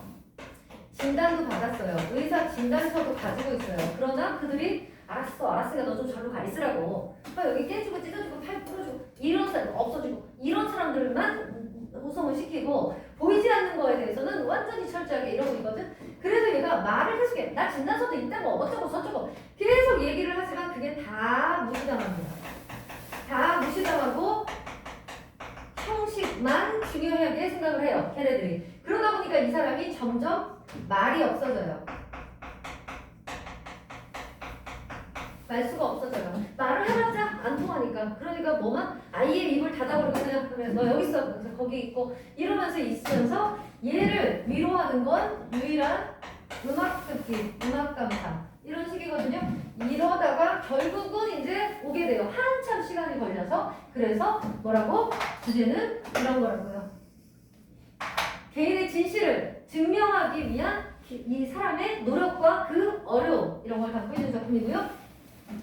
도요새는요. 자, 그래서 한번 가봐요 먼저. 자, 후성부터 볼게요. 후성 A 부분 보세요. 얘는 다 읽지 않을 거예요. A 부분 보세요. 그럼 어디가 아프세요? 어디 봅시다. 그는 성중의 왼쪽 귀를 들여다보았다. 의사겠죠 얘는. 이쪽은 이상이 없고 어디 저쪽 봅시다. 오른쪽은 더 이상이 없을 겁니다. 이거는 성중이가 얘기한 거야. 그래요? 근데 귀에서 무슨 소리가 난다는 거예요? 그렇습니다. 후송하라고 소리 납니까? 이거 아시겠죠? 장난치는 건 거 아시겠죠? 농담할 기분 아닌데요. 그러시겠죠? 농담은 끊어둡시다. 진찰도 끝났습니다. 이상 없어요. 퇴원하세요. 퇴원은 성중이가 군의관을 똑바로 쳐다보면서 말했다. 다 나은 사람이 하는 거겠죠. 그랬더니 군의관이 나을 게 없어요. 장교님은 아픈 적이 없으니까. 그럼 제가 여기까지 놀러 왔단 말입니까? 그리고 나을지 안 나을지를 치료도 안 해보고 단언할 수 있습니까? 치료할 게 없다고요. 적어도 내가 보기에는. 아시겠죠? 이런 식으로 지금 이렇게 무시당하고 있어요. 그 단서가 중요합니다. 짠짠. 그 밑에 전문의의 진단 결과도 있다고요. 밑에서 세 번째 줄 보세요. 성중이는 군의관을 주시했다. 군의관은 청력 도표를 훑어보았다. 그의 시선은 그 아래에 있는 영문으로 나인데 군의관의 의견란에서 멎었다. 그러니까 얘가 가지고 있는 그 진단서. 잠시 침묵이 흘렀다. 성중이는 눈을 들어 창밖을 내다봤다. 대답이 안 나오니까. 백양나무 잎들이 하얗게 펄럭이면서 떨어지고 있었다. 알았습니다. 군의관이 고개를 들면서 말했다. 가 계세요. 그리고 이건 병상일지에 첨부하는 게 좋겠네요. 성중이는 의자에서 일어났다. 성중이를 데리고 온 위생병을 불러서 데리고 갑니다. 이 장면이 후송 상신하라고 그래. 후송하라고 그러라고. 성중이가 제17 후송병원으로 후송되어 떠난 건 그로부터 나흘 뒤 오후였다. 17 후송병원으로. 원래 얘 어디를 가길 원했냐면 아예 후방이에요. 그러니까 뭐 요즘 우리 식으로 말하면 서울 큰 병원, 분병원 열로 빼달라는 거였는데 여기 정박에서 열로 온 거예요. 지금. 이렇게 난리를 치고. 그래서 중요한 부분 줄거리 보니까 17 후송병원에서 후송돼서 입원을 하려고 했는데 또 여기서도 어려워요. 오디오미터 검사 결과지를 보여주고 겨우 입원한 다음에 이비인후과 치료를 받았어. 더 나은 치료를 위해서 수도 육군병원으로 후송되길 바래 얘는. 글로 보내주세요. 그랬더니 얘가 짠짠짠 이걸 또 그 진단서를 보여줬죠. 디귿 있는데 보세요. 특별 치료를 위해서 수도 육군병원에 후송 입원하라고 되어 있는데 이 의견과 여기서의 후송 방해한 건 별 문제입니다. 이게 지금 그 군의관이 얘기하는 거예요. 17 거기에서 후송병원에서 한마디로 뭐야? 너 진단한 이 의사는 그랬는지 몰라도 내 생각은 좀 달라 이거예요. 나는 너를 육군 수도병원까지 보낼 마음이 없어 이거예요. 그래서 뚜뚜뚜뚜 수도를 못 갑니다. 여기서 별로 못 보내준다고요. 뜨뜨뜨득 넘어갑니다. 오른쪽 봅니다. 리를 보세요. 후송이 되느냐라뇨? 입원 환자에게 적당한 치료 방촉이 없으면 당연히 후송시켜야 되는 거 아닙니까? 성준이가 얘기한 거죠. 입원은 내가 시켰지만 후송은 내가 안 시킨다고요. 이거는 그 군의관이죠. 후송심사위원회라는 게 있어요. 군사령부, 의무참모부에서도 나와요. 그리고 개인 후송도 없어요. 다 집단 후송이라고요. 집단 후송. 얘들아, 이 말이 얼마나 무서운 말인지 알겠어요? 어떤 사람이 죽어간다고요 지금. 근데 개인 후송은 안 된다고요. 그럼 나 기다려야 돼요. 나같이 죽어가는 애가 몇 명이 올 때까지. 그래서 같이 가야 된다는 얘기예요. 알겠니? 그러니까 진짜 심각한 사람들은 그러면 그 자리에서 죽겠죠. 못 기다리고 죽겠죠. 그런다는 거예요. 집단 후송이 말이니까 이게. 어쨌든 그랬어. 그랬더니 그렇지만 얘가 성중이가 그렇다면 성중이야. 어쨌든 얘가 그렇지만 담당 군의관의 의견이 중요하잖아요. 거의 결정적일 텐데요. 물론 그렇죠. 그러나 보장은 못한다 그 말이에요. 자, 그래서 그냥 쑥 집어넣어버렸어. 그러면서 얘가 그리고 다른 환자의 서류들 한 묶음 책상 위에 내놓고 덧붙였다. 아우 야 이거 나 언제 보지? 어때요? 되게 형식적으로 절차를 하고 있다는 거 아시겠어요? 이 군의관이? 병실은 이미 낯설지 않았다. 어쩌고 얘 이제 포기가 된 거죠 대충. 그 다음에 그 밑에 부분 보세요. 그러니까 그 약을 써요 바로 위에 갑니다. 성중이는 대강 이야기해 줬다. 그 딴 사람한테 그랬더니 듣고 나서 대위가 충고합니다. 약을 써요 약을. 나도 50 야전에서 여기로 넘어올 때 바이스로이 함부로 썼지 않았어? 바이스로우는 담배예요. 그럼 이 약이 뭘까요? 뇌물이겠죠. 뭔지 아시겠어요? 자, 이 사람이 자기 병실로 돌아와서 거기 있던 다른 사람한테 이래서 안 된대요. 이게 말이에요. 이러고 있었더니 이 사람이 먼저 있던 사람이 나한테 이 성준이한테 얘기해 주는 거예요. 약을 써요. 나도 50야전. 그러니까 얘도 어디 전방에 있었겠죠. 거기서 연로 올 때 그 군의관한테 서양 비싼 담배 한 보루를 줬다. 그러니까 너도 써라. 그 약은 뇌물이라는 얘기고요. 이런 걸 좀 써라. 그랬더니 그래요? 환자가 되려 의사에게 약을 쓴다고요? 이 말도 어때? 언어 유리인 거 아시겠어요?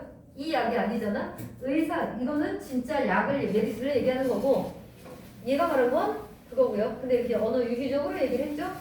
성중이는 생각했다. 그래, 그럴 수도 있겠지. 의사라고 다 건강한 건 아닐 테니까. 이 얘기는 아시겠죠? 그 건강이 뭐죠? 다 제대로 된 사람은 밀리진 않을 테니까. 이런 의미죠. 현실에 대해서 아직 포기한 거죠. 그래서 그 다음부터 라디오를 똥똥똥똥 들었다는 얘기고요. B 부분 볼게요. 그래 얘가는 되게 들어맞았다. 뭐 아나운서 어쩌고저쩌고 이 얘기는 그 진한 글씨만 보시면 돼요. 대화가 번거로워지고 말마저 귀찮아져서 생각하기조차 싫어질 때 돌부처가 되지 않는 방법은 음악이었다. 이거 뭔지 아시겠어요? 얘기를 해야 자기 말을 안 들어주잖아. 그러니까 더 이상 얘기하고 싶지 않은 거예요. 이럴 때 음악을 들었다. 이런 식의 얘기입니다. 자, 문제 한번 갈게요. A, B에 대한 설명하고 적절한 거. 자, A는 그러니까 얘는 일단 시점은 뭐니 얘들아? 전지적 작가 시점인 건 아시겠죠? 성중의 속마음까지 다 나오니까. A가 뭐니? 걔네들이 얘기하는 거. 이게 뭐나 17 후송병원으로 오기 전 군의관하고 얘기하는 부분이었죠. 군의관은 믿지 않고 있었죠. A는 미래 사건에 대한 인물의 예측 아닌 거 아시겠죠? 2번 A는 대화를 통해 인물 간의 갈등을 부각했다. 맞죠? 군의관은 얘가 뻥까는 거라 생각하고 얘는 군의관이 말이 안 통한다 생각하고 B는 내면을 그렇죠. 성중이의 내면을 서술해서 인물의 심리, 현실을 완전 포기하는 모습 같은 이런 인물의 심리를 부각하고 있다. 답이죠? 2번이 3번 시간의 역전을 통해 시간 역전 안 나왔고요. 4번 A는 주로 행동 묘사를 통해 행동 묘사예요? 심리 얘기였죠? 행동 아니죠? 5번 서술자가 전지적 시점에서 사건 발생의 역사적 배경 너무 많이 갔지? 2번 기억 미음 적절하지 않은 거 기억은요 후송하라고 소리 났다고요? 이렇게 얘기하는 거 성중의 상태를 대수롭지 않게 생각하고 있다. 맞죠? 맞죠? 군의관이 니은 진단서에서 그 군의관이 의사 서명란을 보고 있었다는 거. 군의관이 중요하게 생각하는 후송 결정의 주권이 뭔지를 보여준다. 그죠? 얘가 어디가 아프구나, 얼마큼 아프구나를 봐야 되잖아. 근데 그게 아니라 이 서류에 사인한 사람이 있다는 건 자기도 무조건 너 안 아프잖아, 아파하지 마! 라고 얘기할 수는 없는 거잖아요. 그것만 보고 있었다는 거니까 얘는 후송 결정의 조건이 뭔지 진짜 아픈 게 문제가 아니라 서류가 갖춰져 있으면 가야 되는 거로 본다는 거잖아. 맞아? 그래서 2번 맞고요. 틱은 아까 그 사람 그 17 후송병원 두 번째 만난 군의관이 그 의견하고 여기서 후송 되느냐 안 되느냐는 다른 문제예요. 이거요. 의견단에 적힌 것 외에 요인이 후송의 성사에 영향을 미칠 수 있음을 보여주는 거죠. 리을은요. 아니 적당한 치료 방법이 없으면 당연히 후송시켜야 되는 거 아닙니까? 라고 물어본 거. 군의관이 언급한 내용에 대한 성중의 당혹감을 드러냈다. 맞죠? 방법은 없대. 근데 후송도 안 시켜. 어쩌란 얘기야? 미음. 그래 그럴 수도 있겠다. 이건 뭐니? 일종의 자포자기죠. 의사의 역할에 대한 성중의 평소 생각대로 상황이 전개됐다고요? 아닌 거 아시겠죠? 아는 건 얘들아. 자기의 평소 생각은 당연히 의사라면 똑부러지고 그 사람의 건강과 환자의 건강과 이걸 위해서 제대로 진실을 말해줘야 되는 사람인데 아니었잖아요. 그러니까 자기 생각대로 진행된 게 아니었죠. 그 다음 보기에서 얘들아 하나 둘셋넷 다섯 번째 줄 밑줄 쳐볼까요? 은밀한 뒷거래 그 밑에 줄 조직의 절차적 형식만 중시에다 밑줄 치고 그 다음 줄 원활하지 못한 의사소통의 상황에서 그러니까 여기는 성중이가 거부감을 갖게 된다. 성중이는 뭘 원하는 거죠? 맨 밑에 있죠. 합리적인 소통에 대한 열망. 여기까지 밑줄을 치셨으면 돼요. 자, 그럴 때 적절하지 않은 거 골라보래. 1번 후송심사위원회나 집단 후송 등이 언급되는 걸 통해 원활한 후송을 위해 환자인 성중이 스스로가 느끼는 고통의 정도가 우선적으로 고려됐다는 걸 알 수 있어. 진짜? 알겠지? 그 고통을 느끼는 정도는 전혀 고려되고 있지 않잖아요. 그럼 1번이 틀렸죠? 넘어갑니다. 자, 조선대명사 이은요. 1976년도에 나온 작품이거든요. 얘는 총 1부, 2부, 3부, 4부. 얘들아, 이 세 작품 중에 얘만 수능에 나왔던 애고요. 얘는 평가원에 나왔던 애고요. 얘는 그냥 모의고사 정도에만 나왔던 애입니다. 제일 많이 나왔던 애는 얘란 얘기죠. 중요한 것도 얘고. 그러나 얘가 겨울나들이가 평가원에 나왔다는 건 이제 수능에 나올 가능성이 높은 애라는 거예요. 그래서 얘도 좀 봐주시기 바랍니다. 얘는 그래서 1부, 3부, 4, 1, 2, 3, 4부로 되어 있거든요. 1부에서는 서술자가 병식이라는 애입니다. 2부는 병국이라는 애고요. 3부는 얘네들의 아버지예요. 얘네들이 형제인 건 아시겠나요? 이름이 똑같잖아. 4부는 전적 작가 시점이에요. 자, 이 아버지는 북한에서 살다가 6.25가 나가지고 이쪽으로 내려온 사람이에요. 내려와서 그래서 자, 여기에 아버지는 북쪽에 있어요. 그만큼 그리워하고 속상해하는 거죠. 한마디로 아버지는 누구? 고향을 잃은 사람인 거죠. 그래서 여기 와서 병국이 엄마를 만나서 병국이랑 정식이를 낳은 거예요. 이렇게 살고 있어요. 이 아버지는. 그러다 보니까 이 아버지는 뭐로 인해서 실향민 그런 전쟁으로 인해서 어쩔 수 없이 실향민이 돼서 자기 북한 북쪽과 자기 고향과 자기 약혼녀를 그리워하고 있는 거거든요. 그래서 이 사람이 마치 뭐의 모습을 가지고 있느냐 이겁니다. 이 도요새의 새의 모습을 아버지가 가지고 있는 거예요. 뭔데? 새처럼 날아가고 싶은 거죠. 그래도 그러지 못하고 철 따라 왔다리 갔다리만 해야 되고 이러는 아버지의 모습을 형성하고 있고요. 그러면 이 작품에서 일단 뭐를 가지고 있는 거라고? 6.25로 인한 뭐요? 실향민들의 어떤 애환 이거 다루고 있는 거네요. 길잖아. 아까 주제가 여러 가지가 나오겠죠. 이때 시대 상황을 한번 봐봐라. 뭐죠? 뭐 하고 있었지? 독재 계속 강해지고 있었죠. 또 산업화로 인해서 환경 파괴, 수질오염 이런 거 계속 커지고 있었죠. 아시죠? 또 물질 만능주의. 이 물질 만능주의는 왜 중요하냐고요? 예를 들어 자연을 해치고 막 이러는 걸 못하게 막아야 될 사람들이 뭐 받고? 돈 받고 하느냐 그냥 뒷구멍 열어주고 이랬던 거예요. 이런저런 것 때문에 이런 물질 만능주의 이런 것도 문제가 되죠. 얘는 정치적인 현실 이런 게 문제가 되고 그리고 뭐라고요? 전쟁으로 인한 실향민들 상처 이들의 상처 이런 것들이 전부 다 문제가 됩니다. 이런 걸 극복하자라는 게 물론 극복해야 된다는 걸 얘기하는 이 주제고요. 병국이가 뭐 하는 애냐면 병식이가 얘가 뭐 하는 애냐면 여기가 새가 많아요. 도요새가 철새 도래지예요. 얘네 동네가 옹골인가 뭔가가 새를 독약을 다 이렇게 청산가리 넣은 그 뭐라고 해야 얘네 먹는 거 먹이를 쫙 깔아놔요. 그러니까 철새들이 또르르 내려갔다가 막 주워먹고 어떻게 돼요? 다 그 자리에서 죽었겠죠. 이걸 다 쓸어가요. 쓸어가서 박제를 해요. 이 새를. 박제 뭔지 알지? 속 비워내고 이렇게 날아가는 모습, 뭐 가고 있는 모습 이런 걸로 만들잖아요. 속 채워가지고 이걸 해가지고 팔아서 돈을 벌어서 근근히 살아가요. 이런데 어느 날 얘가 병국이는 또 대학생인데 학교에서 이제 데모를 좀 했어요. 학교에서 데모하다가 잘렸어요. 그래가지고 고향에 내려온 거예요. 내려가지고 이렇게 봤는데 그 아름답던 새들이 전부 다 막 이렇게 삐룩삐룩거리고 죽고 떼죽음 되고 막 이러니까 그러고 있다가 동생이 하는 걸 봐요. 그래서 둘이 싸우는 거예요. 야, 이 자식아 그건 아니지. 어떻게 너 그렇게 해가지고 먹고 사냐? 막 이러고 얘는 야, 뭐 돈 많은 사람들이 와서 사냥총으로 빵빵 싸가지고 잡아가는 건 괜찮고 나 같은 사람이 먹고 살라고 이렇게 한다는데 그건 안 되냐? 막 이러면서 두성님들들들들 막 싸우는 거예요. 이래서 결국 얘는 새를 뭐로 생각을 해? 동생은 이 새를 뭐로 생각한다고요? 자기가 살아가려는 어떤 수단이잖아요. 자기가 먹고 살아야 되는 어떤 수단으로 생각을 한다면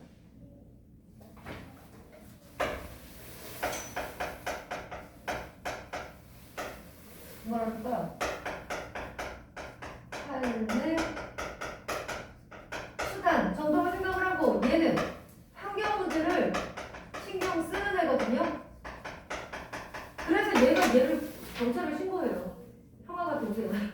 그거 아마도 내 동생이 그런 것 같다. 그래서 잡으러 오고 막 이러거든요. 아빠는 아빠대로 또 이런 실향민의 상처를 가지고 있고 얘는 얘대로 뭐 이런 거 다 가지고 있고 이런 모습을 전반적으로 보여줍니다. 그래서 1970년대 젊은이들의 어떤 갈등, 고민과 갈등, 그 다음에 실향민의 어떤 고향에 대한 그리움과 이런저런 것들을 다 나타내고 있는 작품이에요.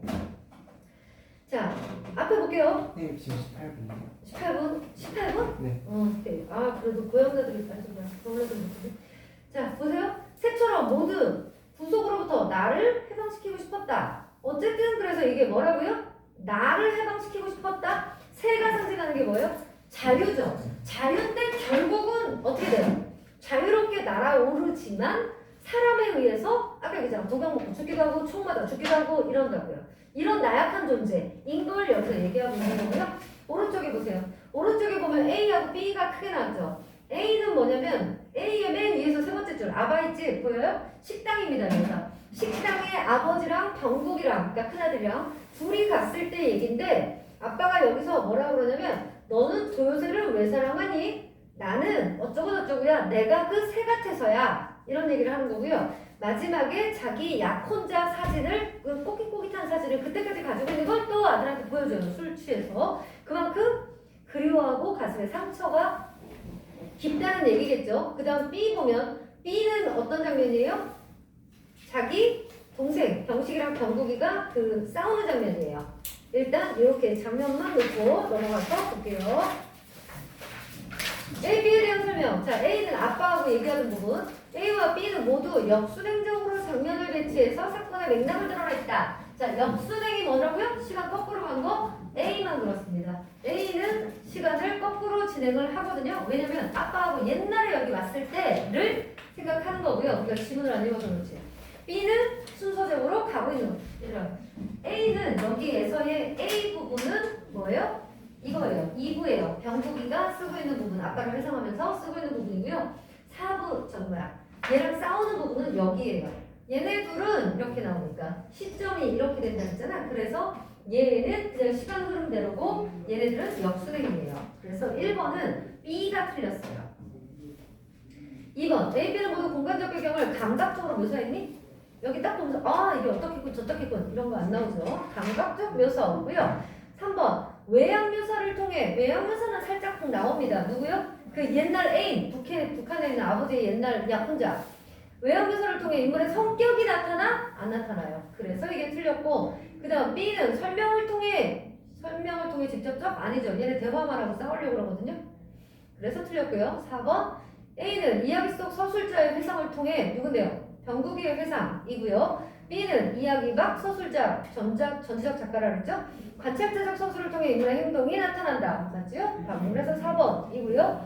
5번은 A에는 내적 독백 아닌 거 아시겠죠? 내적 갈등 이런 거 아니고요. 5번. 자, 적절하지 않은 거. 얘는요. 기억은 이 땅을 떠나 멀리로 완전한 자유인이 되어 떠나고 싶은 마음이 라그네세를 볼 때마다 들었었다. 이 부분인데 병국이가 자신이 속박되어 있다고 생각하며 벗어나기를 바란 장소였어요. 그 옹포리가. 그러니까 서울로 대학을 갔고 2번 니은 아바이집 아빠하고 그 얘기한 부분 아버지가 가족들에게 감추고 살아온 약혼자가 있었음을 아닙니다. 다 알고 있었습니다. 마지막에도 보면 A의 맨 마지막에 보면 아버지는 그 사진을 건네주었다. 노소리는 어쩌고저쩌고 하고 처녀 얼굴이 어쩌고저쩌고 했다. 나는 누군지 짐작할 수 있었다. 알고 있었다는 얘기죠. 가족들한테도 다 얘기를 했었다는 얘기고요. 그래서 답은 2번. 자, 6번. 여기는요. 두 번째 줄에 이 줄 쳐봅시다. 정치적 자유의 억압과 분단의 고착화, 물질 중심주의. 옆으로 쭉 가서 확연하게에다가 밑줄을 떨어져.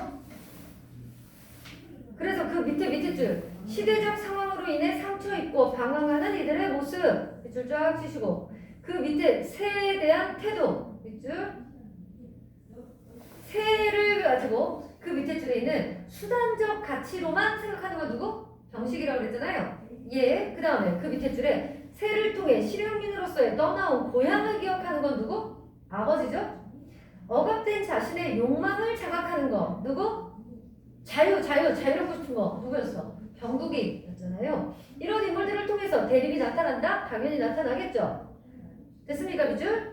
1번 병국이 새처럼 모든 구석으로부터 나를 해방시키고 싶었다는 데에서 새를 자신의 욕망을 떠올리게 하는 존재로 여기며 애착하는 것 같아. 맞죠? 2번 병국이 고등학교에 다닐 적 이후로 옹포리가 변해가는 모습을 통해 산업화 속에 환경파의 문제를 볼 수 있죠. 3번 아버지가 도요새를 왜 사랑하는지를 계기로 병국과 대화하는 내용을 볼 때 남북 분단으로 인해 실향민이 지니고 살아가는 아픔 나타나죠? 4번 병식이 새에 잡아 박제해서 호구 있는 걸 먹고 산다고요? 이게 죄가 되느냐고 반문하는 데서 병식이 물질 만든 그러니까 중심주의적 사고의 근거에서 수단적 가치로만 바라보는 인물이라는 거군. 5번 병국이 멱살을 틀어주고 병식과 대립하는 모습에서 정치적 자유가 억압된 시대적 상황에 맞서는 게 아니라 새를 수단적 가치 가치로만 생각하는 인물에 대한 그런 거죠. 그런 표현이죠. 그런 갈등을 해소하고자 하는. 자, 그럼 오늘 하나 더 올라가지 못했네. 자, 그럼 얘들아 다음 시간에는 이제 어떻게 될까요? 7개 다 하겠죠? 지난 시간에 2개 했고 오늘은 내가 다 한다고 해도 6개밖에 못했으니까 처음에 단수를 하느라고.